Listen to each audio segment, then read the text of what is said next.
card dedicated to a person based overseas who I know appreciates my cards I keep making for her for quite some time, as you saw in the past. And this is a Mother's Day card, and I know she keeps the cards she has got for several decades now from people and relatives all over the world. On this occasion, I decided to also make another several cards also for some members of the family, and only seeing the initial pages here. For these cards, I decided to use 12 by 12 inches double-sided pages, which I got from a Poundland in London some time ago, and they were very well priced at around £3 per book. Inside there were some 24 pages. This book is called Vintage Basixx. I decided to also use some inside pages, as you can see here in pink, for this Mother's Day card, and these inside pages range from 140 to 180 GSM, gram per square meter, means some are thinner, some are thicker. This is what I have got in the house. And for this I decided to use a different type of stencils. Most of them I purchased in bulk from China. I ordered them online on eBay, and I really like these different designs.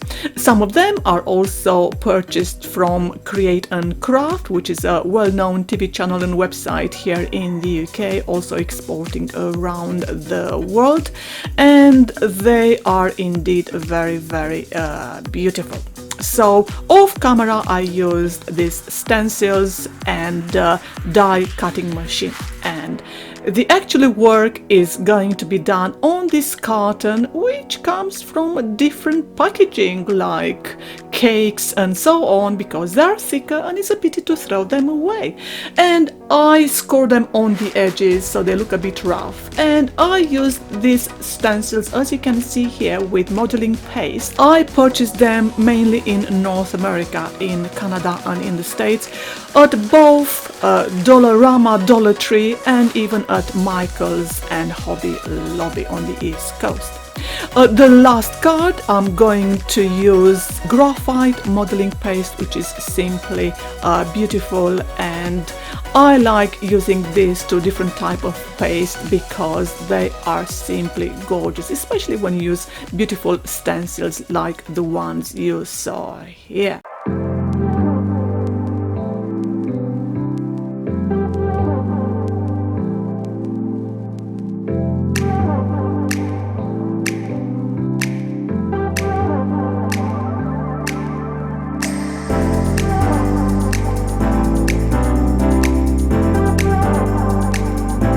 I really love this graphite paste. Just look at it in real life. It shimmers a bit, so it's a pleasure to work with it. And the next step is to use all these elements on the card for the Mother's Day.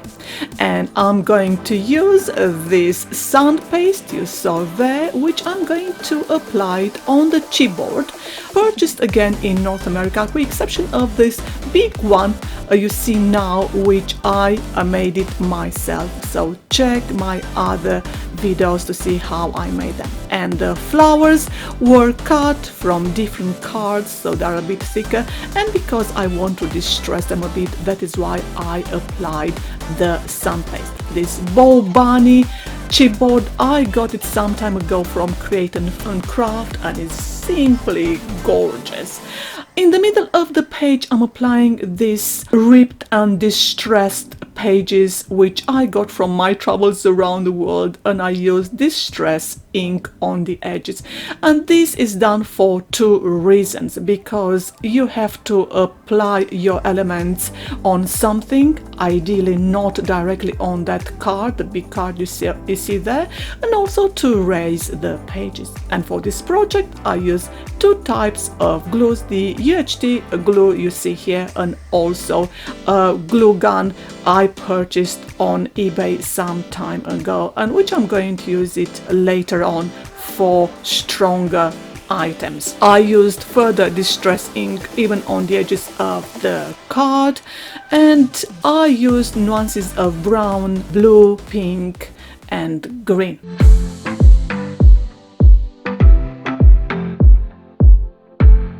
The next day, after leaving all these items to dry during the night, I proceeded to apply some glitter after stamping my elements first and using the glue gun off camera because the cord is much shorter.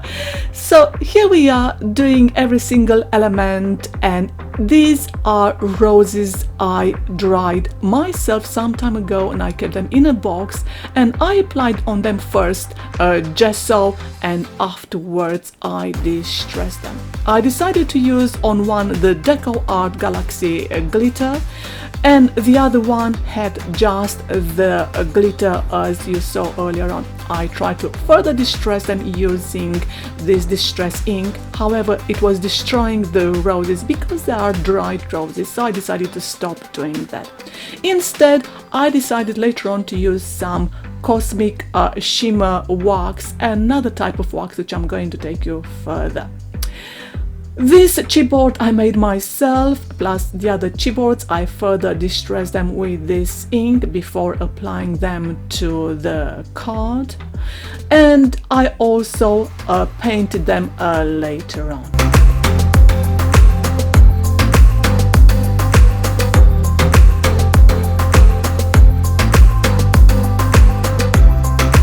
I really like this glitter, which is much better than other types of glitter, and it seems that it's sticking much better than, for example, the Wow glitter when you use the heat from a heat gun. And this is very disappointing because I have got lots of Wow glitter, so I'm not sure what's going on with that brand.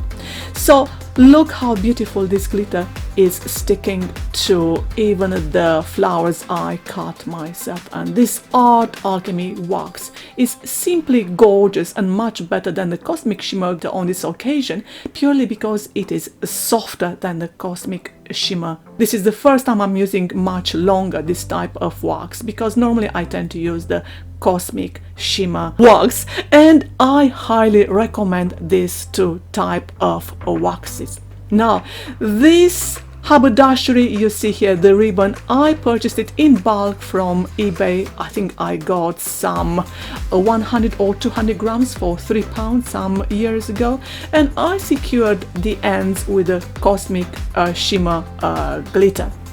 This is going to be applied to that pink card, the inside pages, after letting it to dry for a while, but it dries very fast. And on top I'm applying that heart, which had some glitter on it, as you can see it from here.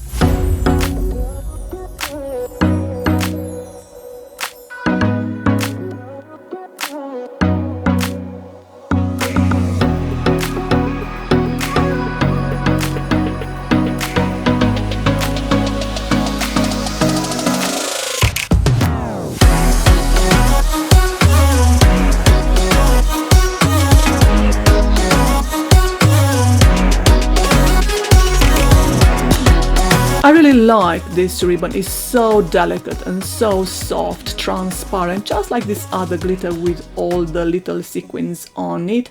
And the next step, I'm going to start gluing all the elements onto my card. I really love this double-sided card on which everything will be fixed. It's simply beautiful, and on the top side I'm gluing now all my elements. Be Fabulous Bow Bunny chipboard and the other chipboard on the top left hand side, which I made myself, and all the other pieces of chipboard. And of course these cut roses will have to be erased, so that is why I put so many small pieces of carton in order to erase that element. I like using the glue gun because it is very strong, much stronger than the UHT glue or anything else you find around in London at decent prices.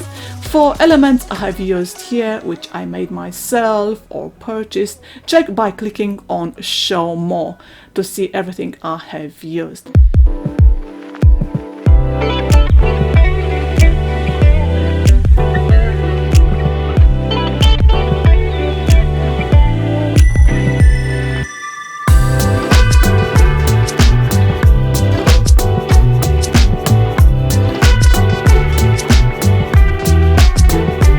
These feathers you see on the right hand side, I purchased them from Poundland in Hammersmith in West London. The organza roses are also purchased from there, so I like applying here and there in these pastel colors, which I know the recipient likes. She likes her nuances of pink and white and delicate colors, which normally are liked by women.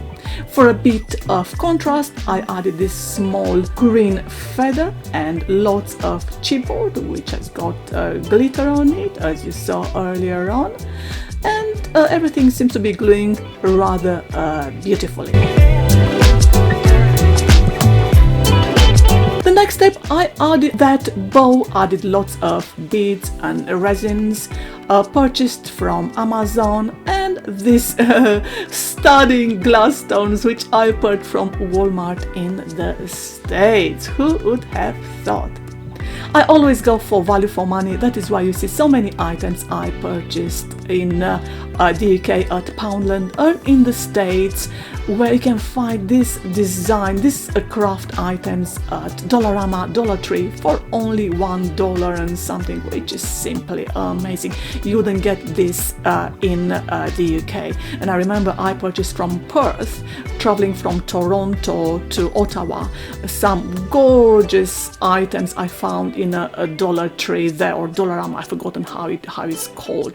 The next step is to apply all these beads and haberdasheries, which I purchased some in the States and Canada, and some in the UK.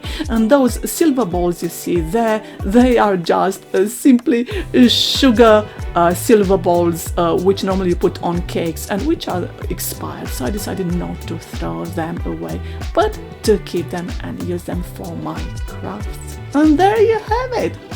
So as ever, I hope all this information was of help to you. Notice here I added a second base for the card just for extra support. And I hope, well, I know that she'll enjoy it. She really likes receiving all these kind of cards from the heart, as you can see here. And I hope this inspired you too in making your own cards and being savvy about everything. Thank you for watching. Have a nice day. Bye.